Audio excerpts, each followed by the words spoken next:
दोस्तों, अगर आप कभी HDFC क्रेडिट कार्ड के अंदर कोई ऑटो पे सेट हो गया है, आपने ऑनलाइन शॉपिंग किया है, ऑनलाइन कहीं ट्रांजैक्शन वगैरह किया, कुछ भी किया है, आपका ऑटोमेटिक पैसा कट जाता है या फिर ट्रांजैक्शन ऑटोमेटिक कटने के लिए आपके पास मैसेज आता है और आपको पैसा पेमेंट करना पड़ता है क्रेडिट कार्ड के अंदर, आपके HDFC के क्रेडिट कार्ड के अंदर ऑटो पे सेट हो गया है, तो उसको ऑफ कैसे करना है तो मैं इस वीडियो में आपको बताऊंगा। इस वीडियो को लास्ट तक देख लेते हो तो 100% आपका प्रॉब्लम सॉल्व हो जाएगा और आपका जितना भी ऑटो पे सेट हुआ है सब कुछ कैंसिल हो जाने वाला है। तो इस वीडियो को कंप्लीट वॉच करिएगा। चलिए चलते हैं अपने लैपटॉप के स्क्रीन पर, आपको समझा देता हूँ आपको कैसे इसको ऑफ करना है। ठीक है, मैं लैपटॉप में बता रहा हूँ, बाकी आप इस चीज़ को मोबाइल के अंदर कर सकते हो इजीली। जैसे मैं लैपटॉप में बताऊंगा सेम टू सेम वही काम मोबाइल में करना है, बस इसमें छोटा स्क्रीन दिखता है इसलिए मैं लैपटॉप में बता रहा हूँ ताकि आपको समझाने में थोड़ा मजा आए और आप देखेंगे तो बड़े स्क्रीन रहेगा तो आपके अच्छे समझ में आएगा। ठीक है, तो बस यही रीज़न है, बाकी मोबाइल में आप इजीली इस चीज़ को कर सकते हो। तो चलिए चलते हैं अपने लैपटॉप के स्क्रीन पर और आपको बताते हैं।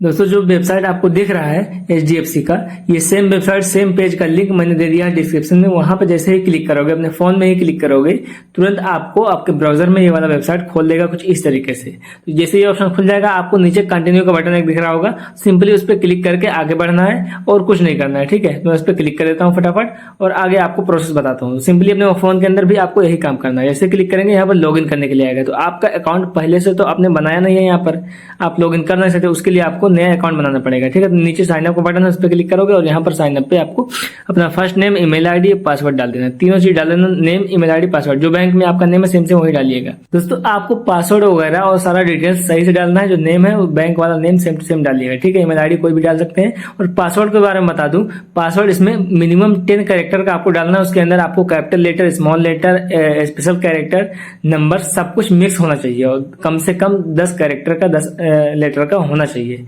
उससे कम रहेगा तो नहीं लेगा। बहुत सारे लोग समझ नहीं पाते और बार बार गलत पासवर्ड डालते हैं और आगे नहीं बढ़ पाते हैं, तो कहते हैं गलत तरीका बताया आपने या फिर सही नहीं हो पाया। तो पासवर्ड सही से डालना है और ध्यान रखना जो भी आपने पासवर्ड डाला है उसको याद रखना है। एक भी स्पेलिंग और कैपिटल लेटर, स्मॉल लेटर में मिस्टेक हो जाएगा तो आप जब लॉगिन करोगे तो लॉगिन नहीं हो पाएगा। बहुत सारे लोग यहीं पे जाकर के फंस जाते हैं, तो कह रहे हैं इनवैलिड डिटेल्स दिखाता है या और कुछ प्रॉब्लम दिखा रहा है। ठीक है, तो बस ध्यान से देखना, पासवर्ड वगैरह ध्यान से डालना तो कोई दिक्कत नहीं आएगा।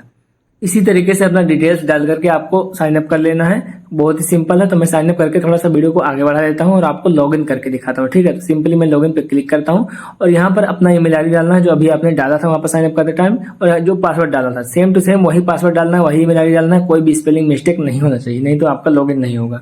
और इतना सही से डालेंगे इसमें, जैसे मैं डाल के आपको दिखाता हूँ। ठीक है, अपना ईमेल आईडी, पासवर्ड डाल देता हूँ। उसके बाद मैं साइन अप पे क्लिक करूंगा तो अगर कोई भी पासवर्ड अगर रॉन्ग रहेगा तो यहाँ पर दिखाएगा इनवैलिड डिटेल्स। यही प्रॉब्लम बहुत सारे लोगों का आ रहा है। जैसे मैं क्लिक करता हूँ, यहाँ पे देखो अभी दिखा रहा है इनवैलिड डिटेल्स, कुछ इस तरीके का लिख के आ रहा है। अभी कुछ मेरे पासवर्ड वगैरह में कोई दिक्कत है, मैं इसको दोबारा डाल देता हूँ। ठीक है, कभी कभी पासवर्ड डालते हैं, कुछ स्पेलिंग, कोई दूसरा बटन दब जाता है, बहुत ही जल्दी में रहते हैं, तो उससे क्या हो जाता है, लॉगिन नहीं हो पाएगा। बार बार लोग गलत कर देते हैं, तो पासवर्ड ध्यान से डालना है। मैं लॉगिन पे क्लिक किया तो यहाँ पर मेरे क्रेडिट कार्ड का डिटेल्स आ चुका है, बट आपका नहीं आएगा क्योंकि मैंने ऑलरेडी किया हुआ इसलिए मेरा आ गया। आपका यहाँ पर ऐड क्रेडिट कार्ड पे क्लिक करके ऐड करना पड़ेगा। तो जैसे उस पर क्लिक करोगे, यहाँ पर क्रेडिट कार्ड नंबर वगैरह डाल करके, एक्सपायरी डेट वगैरह डाल करके नेक्स्ट करोगे, OTP डालोगे, उसके बाद भी आपका इस तरीके से ऐड हो जाएगा।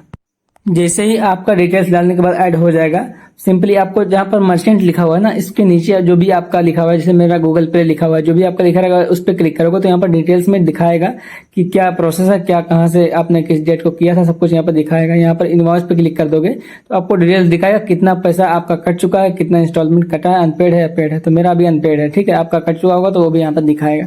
तो सिंपली बैक आकर के यहाँ पर कैंसिल पे क्लिक करके सिंपली आपको यहाँ पर कैंसिल बटन पे क्लिक करना। जैसे कैंसिल पे क्लिक करोगे, यहाँ से आपसे कुछ मांगा जाएगा, क्यों कैंसिल कर रहे हो ये पूछ रहा है। तो आप अपने हिसाब से नॉट इंटरेस्टेड है, सर्विस नॉट इंटरेस्टेड है, I do not want this service, इस तरीके से आप जो भी चाहो यहाँ पर अपने हिसाब से कुछ भी लिख देना। ठीक है, मैं कुछ भी यहाँ पर लिख करके यस कर देता हूँ। आप अपने हिसाब से कुछ भी लिख दोगे, इससे कोई दिक्कत नहीं है, आपका हो जाएगा। तो जैसे मैं यहाँ पर लिखता हूँ टू हायर प्राइस, ठीक है, इतना लिख करके मैं यस पे क्लिक कर देता हूँ।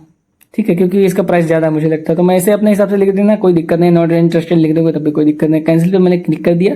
यहाँ पर 2 रुपया का पेमेंट होगा, 2 रुपया का आपके वॉलेट से, तो कोई टेंशन नहीं लेना। आपको OTP डालना है और सबमिट कर देना है। जैसे OTP डाल करके सबमिट करोगे, यहाँ पर your mandate has been cancelled successfully, इस तरीके से लिख करके आ जाएगा और आपका कैंसिल हो जाएगा। कोई टेंशन नहीं लेना है। इस तरीके से आपका जितना भी सारा मैंडेट रहेगा इसी तरीके से आपको 1 बाय 1 करके कैंसिल कर देना है। मेरा एक ही था तो मैंने कैंसिल कर दिया है, मेरा अब कोई नहीं रह गया। ठीक है, मैं अब बैक कर देता हूँ, कोई टेंशन नहीं है। तो यही काम करना है, इस तरीके से करोगे तो आपका पैसा दोबारा कभी नहीं कटेगा। जो भी ऑटो पे है सब कुछ बंद हो जाएगा। यहाँ पर जो भी रहता है ऑटो पे आपके क्रेडिट कार्ड के अंदर सब कुछ शो होता है। ठीक है, तो यहाँ पर जैसे मैंने क्लिक किया यहाँ पर कैंसिल दिखा रहा है, कैंसिल्ड यहाँ पर हिस्ट्री में। तो इस तरीके से आप भी चेक कर सकते हो स्टेटस दोबारा करके। सो आई होप सो आपका प्रॉब्लम सॉल्व हो गया होगा। अगर सॉल्व हो गया हो तो वीडियो को एक लाइक कर देना और इसी तरीके का इन्फॉर्मेटिव वीडियोस पाना चाहते हो, अभी तक चैनल को सब्सक्राइब नहीं किया हो तो फटाफट सब्सक्राइब कर लो।